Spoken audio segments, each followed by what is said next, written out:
Santo, vinde por meio da poderosa intercessão do Imaculado Coração de Maria, vossa amadíssima esposa. Salve Maria! Continuarei a falar sobre a vida de São Maximiliano Maria Kolbe. Já falei sobre o começo de sua vida, a sua vocação, depois o seu apostolado enquanto editor, enquanto missionário. Agora tratarei sobre o seu martírio. E começa a partir da Segunda Guerra Mundial.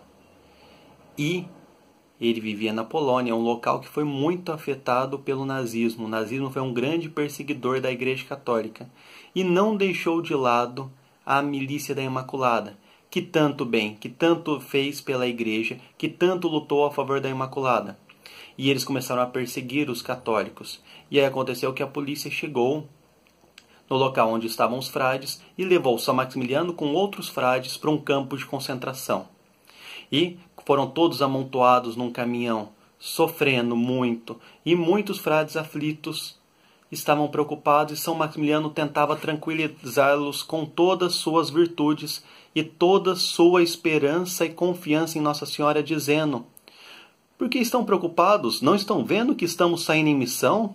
Só que sem pagar a passagem. Agora nossa missão é rezar para conseguir salvar o maior número possível de almas.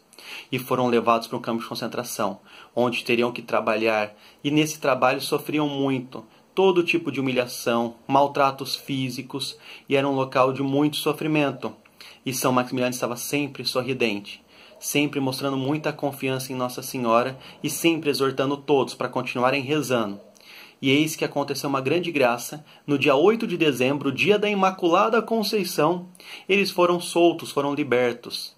Em agradecimento, quando São Maximiliano voltou com seus frades, ele instituiu a adoração perpétua ao Santíssimo Sacramento, para que, através daquele ato, fossem derramadas muitas graças na Polônia, naquela vila, em todos os habitantes de lá, para que conseguissem suportar os sofrimentos causados pelo nazismo. Continuava. Em 1941, novamente os nazistas, com a sua polícia alemã, chegaram e conseguiram prender novamente São Maximiliano Maria Kolbe. Ele foi levado novamente para um campo de concentração.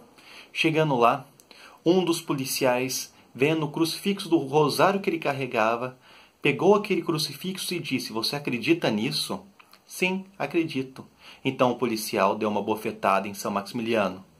E ainda continuou perguntando: "Você continua acreditando nisso?" "Sim, acredito." E novamente o policial batia cada vez com mais força e com mais ódio. E continuava perguntando: "Você ainda continua acreditando nisso?" "Sim, acredito." E novamente mais surra em São Maximiliano Maria Kolbe. O seu rosto começava a ficar cheio de roxos. E o policial continuava perguntando: "Continua acreditando?" E continuava batendo a cada vez que São Maximiliano confirmava, dizendo que acreditava. São Maximiliano não tinha mais força, estava caindo no chão e cada vez recebia mais pancadas, chutes, e continuava dizendo que acreditava. Então o policial desistiu e saiu, vendo toda a fortaleza que São Maximiliano tinha.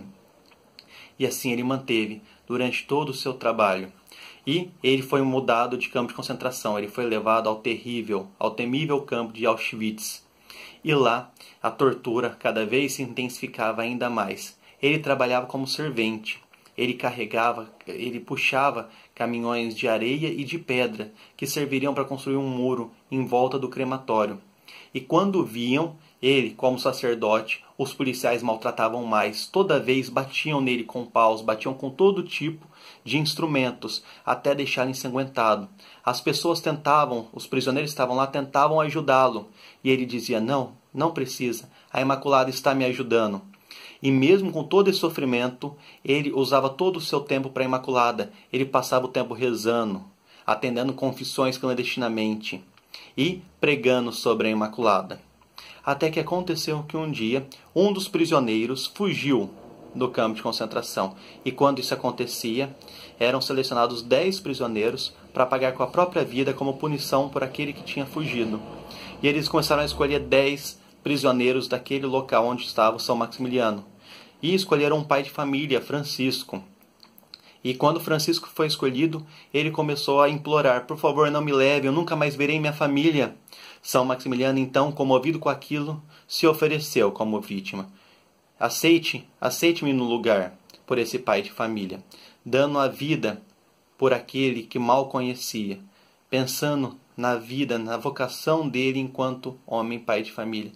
E foi aceita a sua vida no lugar daquele pai de família. E ele foi levado então para uma prisão, aqueles 10 prisioneiros que morreriam de fome, ficariam até morrerem de fome. E foi passada uma semana, e São Maximiliano sem comer nada, 2 semanas sem comer nada, 3 semanas.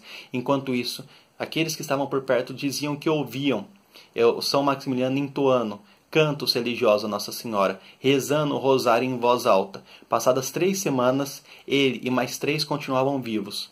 Era preciso desocupar aquelas celas. Os nazistas precisavam colocar novas vítimas naqueles locais. Então decidiram, por fim, abreviar esse tempo de São Maximiliano e injetaram nele uma injeção com ácido fênico. E assim acabou-se. São Maximiliano sofreu seu martírio. O seu corpo foi queimado e suas cinzas foram espalhadas por aquele local.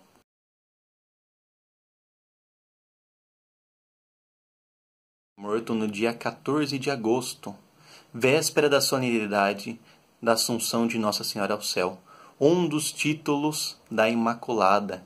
Que providencial o desfecho que Nossa Senhora deu a esse seu grande filho. E depois aconteceu todo o processo em que ele foi beatificado pelo Papa Paulo VI e canonizado pelo Papa São João Paulo II. Ele foi beatificado como confessor pela sua vida, suas virtudes heróicas, e foi canonizado como mártir. Tudo isso é a concretização daquela aparição que ele tinha tido de Nossa Senhora, que Nossa Senhora ofereceu para ele 2 rosas, a rosa branca e a rosa vermelha. Disse para ele escolher uma, e ele disse que queria as 2. A rosa branca da pureza e a rosa vermelha do martírio. Aquela visão que ele teve enquanto criança se realizou. Foi a primeira vez na história da igreja que um santo foi beatificado como confessor pela sua vida, pela sua pureza, pela sua entrega, e foi canonizado como mártir. Essa entrega total a Nossa Senhora. Que exemplo! E ele dizia, enquanto eu estou em vida, eu posso ajudar só com uma mão. Uma mão a gente tem que usar para segurar, para a gente se apoiar para não cair, e a outra para fazer nossos movimentos de ajuda. Quando nós estamos no céu, nós temos as 2 mãos livres para poder ajudar. Então, que Ele possa nos ajudar, derramar suas graças sobre nós, para a gente consiga usar Ele como modelo, Ele consiga nos ajudar a conseguir ter toda essa confiança na Imaculada, ter todo esse apostolado, ter toda essa entrega, essa vida de oração, essa vida de penitência, esse modelo que ele foi de filho de Nossa Senhora, e que nós saibamos nos consagrar assim como ele conseguiu se consagrar a Nossa Senhora, para que cada vez mais a gente consiga ajudar para que o reino de Nossa Senhora, o triunfo do Imaculado Coração de Maria, aconteça.